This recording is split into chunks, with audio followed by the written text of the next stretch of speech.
निवेदन दिलोय सर, या तारखे या संबंधी दिलेलो आहे. जिल्हाधिकारी महोदयाला 3 तारखेला दिलेला आहे. तुमच्याकडे सुद्धा जवळपास माझ्या सहीनिशीने दिलेलो आहे. तुम्हाला सोडून दुसरं कोण आलं इथं? नाही येऊ द्या, इथं कलेक्टर साहेब इथे येतील तेव्हा फायनल होईल. तुम्ही काम तिथं करा की नको करा.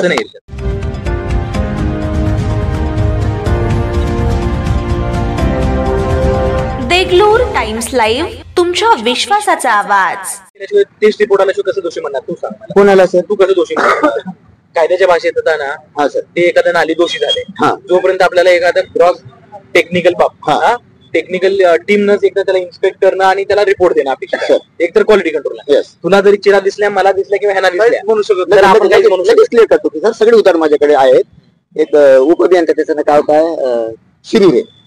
ज्यावेळेस आपण त्यावेळी उडी मारून दाखवली तर त्यांनी काय म्हटलं होतं की मला कमी कमी याला नाही, 1 मिनिट खोडून दाखवावं लागेल. ते 15 mm हे असेल तर ते आपल्याला डबल करता येत नाही. बरोबर सर. मग ही नाली जी आपण बिफोर आणि आफ्टरची आली ती कशी काय डबल झाली सर? मग ते म्हणजे काय क्वालिटी टेस्ट त्याची केलीच नाही का तुम्ही? मग त्याची या नाली क्रॅक केले रे त्यांनी. क्रॅकची वेगळी झाली सर. बिफोर आफ्टरची जी मोठी नाली दिसते आपल्याला ती जेसीबीने फोडलं होतं म्हणाले ना. ते तुझ्या समोर सांगितलं ना, जेसीबीने धक्का मारला, ते धक्का मारला आणि इथून साठे चौकापर्यंत नाली फुटली. आम्ही काय म्हणतो, आमचं लक्षात घ्या. मी काय म्हणतो, जोपर्यंत बॉडी मेलय किंवा जिवंत आहे कोण सांगते? पोस्टमॉर्टम डॉक्टर केल्याशिवाय आपल्याला कळणार नाही. मेलय माहित आहे. 4 दिवस वास जरी उठला त्याला तुम्ही मेलय म्हणू शकत. नांदेडला डॉक्टर, गव्हर्नमेंट हॉस्पिटलला दिलेल्या डॉक्टरला दुसरा ते आयुर्वेदिक कॉलेजचा डॉक्टर चॅलेंज केलाय की तुझं रिपोर्ट चुकीचा आहे. ठीक आहे ना, आम्ही बदलून घेतलं. काय नाही, मी काय म्हणतो, आता क्वालिटी कंट्रोलला काय रिपोर्ट दिला तर फायनल नसतोय. त्याला पण आहेत ना वेळ, त्याला चॅलेंज करायचं, चौकशी तर करायला पाहिजे.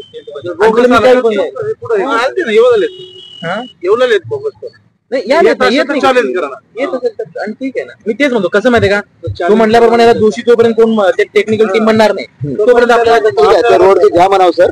रोड तू ज्या ठिकाणी तू दाखवतो की बाबा हे इन्स्पेक्ट चुकीचा, हे चुकीचं, हे डांबर चुकीचा म्हणलास ना, सगळ्यांना सॅम्पल इन्स्पेक्ट करायला स्वतःच बघितले का त्या दिवशी सुद्धा? हे बघ, मला त्याच्यामध्ये वापरणार सर. आता मी काय मला थोडं समजत नाही ज्या गोष्टीमध्ये मी परिपूर्ण माहिती घेतल्याशिवाय बोलत बी नाही सर. ज्यावेळी डांबरच्या एका परफेक्ट इंजिनियरला विचारलं गेलं, आता हा व्हिडिओ आणि तो घटक जेव्हा मी स्वतः घेऊन गेलो, तुम्हालाही दाखल होतं सर, त्या हाताने फोडलेलं, तर तो स्वतः म्हणाले की 150 ते 160 अंश सेल्सिअस मध्ये तापवलं जाते.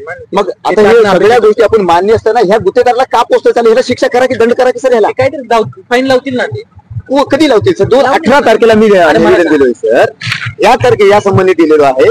जिल्हाधिकारी महोदयाला 3 तारखेला दिलेला आहे. तुमच्याकडे सुद्धा जवळपास माझ्या सहीनिशीने दिलेलो आहे. तुम्हाला सोडून दुसरं कोण आलं इथं?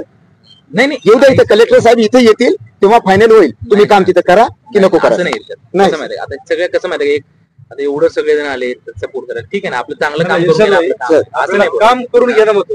आता हे बघ, म्हणून त्यांनी सांगितलं काम बंद नाही केलं होतं, नाही तर आम्ही तेव्हा पूर्ण काम बंद पाडलं. सांगितलं मला डांबर करू नका, काम केलं नहीं रखता मैं आप किसकी तुम सुनो, तो मेरे साथ पे रखे वाला हूँ जी, साथ पढ़ो ना तुम.